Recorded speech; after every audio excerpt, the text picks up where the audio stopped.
Okay, so the continued lecture which I was talking about is something called as energetics of Krebs cycle.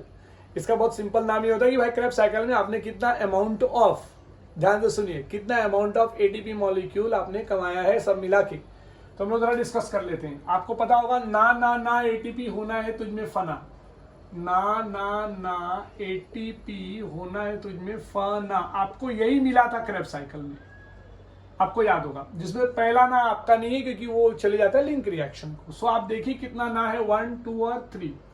सो आपने कमाया Krebs cycle में 3NADH plus H plus, फिर आपने कमाया 1FADH2 और फिर आपने कमाया 1ATP। ये आपने सबस्ट्रेट लेवल सिंथेसिस या सबस्ट्रेट लेवल फॉर्मेशन से कमा लिया, जिसका दूसरा नाम था hydration and phosphorylation.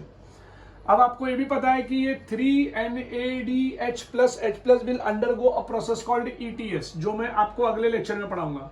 But yes, 1NADH plus H plus gives you 3 ATP molecule. So यहां पर हो जाएगा 3 बार है तो 3 3 हो जाएगा 9 ATP मॉलिक्यूल, प्लस आपको FADH2 भी ETS में जाएगा and will give you 1 FADH2 gives you 2 ATP molecule. तो यहाँ पे मैं लिखूंगा 2 ATP मॉलिक्यूल एंड 1 ATP किधर नहीं जाएगा, ये 1 ATP मॉलिक्यूल ही रहेगा। सो आप अगर काउंट करेंगे तो 9 प्लस 2 10 11 और 1 12।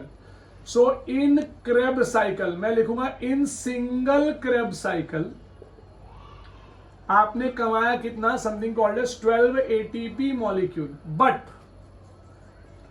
Krebs cycle occurs dash, Krebs cycle occurs twice, हाँ या ना सर? ट्वाइस क्यों अकर होगा? आपको मालूम होगा ग्लाइकोलाइसिस एक बार हुआ तो 2 बार लिंक रिएक्शन, 2 बार लिंक रिएक्शन तो 2 बार एसिडिल कोएंजाइम ए फॉर्म्ड हुआ, एक बार एसिडिल कोएंजाइम में से एक बार Krebs साइकिल अगर होगा, दूसरे एसिडिल कोएंजाइम से एक बार और होगा। So yes, it is 12 ATP into 2, that is something called as 24 ATP molecule. अगर आप गौर से देखेंगे तो आपको एक बहुत इंपॉर्टेंट बात पता चलेगी। मैं यहाँ पे जरा इसको लिख देता हूं ऐसा रेड कलर से ताकि आपको ध्यान रहे। It is 24 ATP molecule. आप अगर इसको गौर से देखिए तो आपको पता चलेगा 24 ATP मॉलिक्यूल जब मैं कहता हूं तो आप जरा काउंट कीजिए। ग्लाइकोलाइसिस में आपने 8 ATP मॉलिक्यूल कमाया था, लिंक रिएक्शन 2 बार अकर हुआ था इसलिए आपने 6 ATP मॉलिक्यूल कमाया था। प्लीज याद रखना, लिंक रिएक्शन 2 टाइम अकर हुआ था। और अभी Krebs साइकिल KC लिखता हूं, Krebs साइकिल अभी आपको 24 ATP मॉलिक्यूल का पता चला है। आप इसको काउंट करेंगे ना तो it goes to 38 ATP molecule and that is what a respiration is. It is a breakdown of a glucose molecule and it finally gives 38 ATP molecule। और वो 38 ATP molecule कैसे आया वो मैंने आपको अभी यहां पर दिखाया है। आपको सबसे पहली बार तो मैंने बता दिया कि Krebs साइकिल से क्या क्या कारनामा हुआ है एंड फाइनली आपको 24 ATP मॉलिक्यूल मिल जाता है। लेकिन इस 24 ATP मॉलिक्यूल के पहले आपको मिला है 6 ATP molecule from link reaction और आपको 8 ATP मॉलिक्यूल मिला है फ्रॉम ग्लाइकोलाइसिस। तो इससे आप पता कर सकते हैं कि 24 ATP plus 6 ATP plus 8 is equals to 38 ATP molecule. मैं थोड़ी सी और डिस्कशन करना चाहूंगा एम्फीबॉलिक पाथवे को।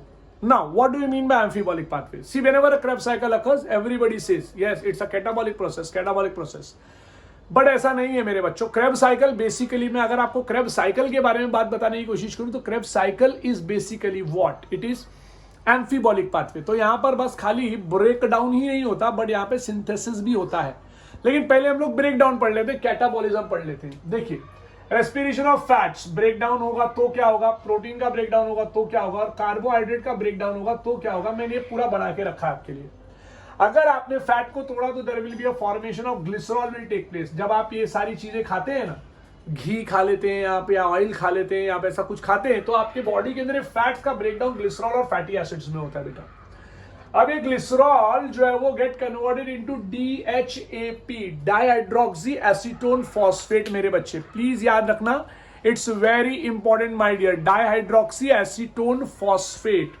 सो डाइहाइड्रोक्सी एसीटोन फॉस्फेट और फाइनली बन जाएगा ये PGAL, फॉस्फोग्लिसरॉल्डिहाइड। मेरी बात को ध्यान से सुनो, समझो और देखो। DHAP molecule getting converted into PGAL। मैं बार बार बोल रहा हूं, प्लीज ध्यान दो। DHAP molecule getting converted into PGAL। अब PGL molecule will get converted into pyruvic acid। किसमें कन्वर्ट होगा मेरे बच्चे? पाइरुविक एसिड में। समझ में आया मेरे बच्चे? pyruvic acid, और pyruvic acid will finally get converted into acetyl coenzyme and then they will enter into Krebs cycle। बेटा Krebs cycle में आप जानते हैं यहाँ पे आपका वाटर निकल गया, यहाँ पे आपका कार्बन डाइऑक्साइड निकल गया और यहाँ पे आपका एनर्जी निकल गया। एनर्जी तो मैंने आपको अभी यहाँ पर दिखाई है। सो ये पॉइंट प्लीज याद रखना, बहुत ही ज्यादा इंपॉर्टेंट है। फैटी एसिड्स जो आप देख रहे हैं मेरे बच्चे, जो फैटी एसिड है it's degrade into what, directly degrades into acetyl coenzyme. ये बच्चा ये आपके बुक में कहीं नहीं लिखा है, आपको याद रखना है। ग्लिसरॉल ब्रेकडाउन होगा तो DHAP बनेगा, ग्लिसरॉल ब्रेकडाउन होगा तो DHAP बनेगा, DHAP से बनेगा PGAL, राइट। और फैटी एसिड का breakdown directly acetyl coenzyme A में कन्वर्जन हो जाता है मेरे बच्चे। प्रोटीन बनेगा अमाइनो एसिड का डीअमाइनेशन होगा and will enter into any path of या any part of a Krebs cycle. Basically we are to pyruvic acid finally, और पायरुविक एसिड के बाद एसिटिल कोएंजाइम है और एसिटिल कोएंजाइम से क्रेब्स साइकिल। मतलब आप कुछ भी खाओ उसका क्रेब्स साइकिल होने वाला है, आप इतना याद रखो। कार्बोहाइड्रेट, हाँ भाई ग्लूकोज है, ग्लूकोज का ग्लाइकोलाइसिस याद रख लो, ग्लूकोज फ्रक्टोज धप से गिरा पागल बना, है ना, यही सब बोलते चले जाओगे, पागल बना। फिर आपने फाइनली क्या फॉर्म हो जाएगा, पायरुविक एसिड से link reaction acetyl coenzyme and finally Krebs cycle. So आप कोई भी मॉलिक्यूल को आप देखें यहाँ पे it has to get degraded मेरे बच्चे, तोड़ा जाता है, लिटरली तोड़ दिया जाता है, और टूट गया तो yes it will give rise to something called as energy, carbon dioxide and H2O। लेकिन आप इस बात को समझिए कि बस खाली ऐसा ही नहीं होता कि यहाँ पे they are only getting broken down and all that stuff, ऐसा नहीं है बेटा। एसिटिल कोएंजाइम के साथ और कुछ दूसरे इंटरमीडिएट्स लाइक अल्फा कीटोग्लूटारेट, ऑक्सैलोएसीटेट, ऐसे बहुत सारे मॉलिक्यूल्स जो है वो ये रिएक्शन, आप मालूम है जब आप खाना खा लेते हैं व्हेन यू डोंट एक्सरसाइज ना व्हाट हैपेंस यू नो, ये यहां तक आता है ऐसा and again it goes back, मतलब entire reaction will occur till here, acetyl coenzyme तक अकर होगा and again the reaction will reverse and आपके बॉडी में फैट्स जमा होना चालू हो जाएगा। तो आपने देखा होगा जो जिन लोगों का एज हो जाता है 35-40 के आजू बाजू पहुंच जाते हैं, उन सारे लोगों को देखा होगा उनके पेट बड़े बड़े हो जाते हैं या उनके बॉडी में बहुत ज्यादा फैट्स जमा होने लगता है। You know why? Because they do not do exercise मेरे बच्चों। सो एक्सरसाइज नहीं करोगे तो ये डिग्रेडेशन नीचे तक क्रेब्स साइकिल नहीं होगा, तो क्या होगा, ये यहां तक आएंगे, बॉडी को पता चल गया भाई ये काम नहीं कर रहा, क्रेब्स साइकिल नहीं करना है, वापस उल्टा लेके चलो, तो again there will be a formation. तो ऐसा नहीं कि क्रेब्स साइकिल से सिर्फ क्या हो रहा है ब्रेक डाउन, ऐसा नहीं है, there is also something called as anabolism taking place, again we are going back also मेरे बच्चे। So by the help of acetyl coenzyme A, by the help of alpha ketoglutarate, by the help of I can say oxaloacetate, these are the type of compound where again there is a making taking place of what? अरे बाबा क्या form होगा? Fatty acid form होगा, glutamic acid, alpha ketoglutarate से glutamic acid form होगा, aspartate, मैं आपको बोला aspartic acid form होगा मेरे बच्चों। So not only Krebs cycle not only deals with something called as catabolism, but it also deals with something called as what? Anabolism. और इसके आगे का मैं आपको पढ़ाऊंगा नेक्स्ट लेक्चर में इलेक्ट्रॉन ट्रांसपोर्ट सिस्टम मेरे बच्चों। Thank you to all of you all my dear, have a good day.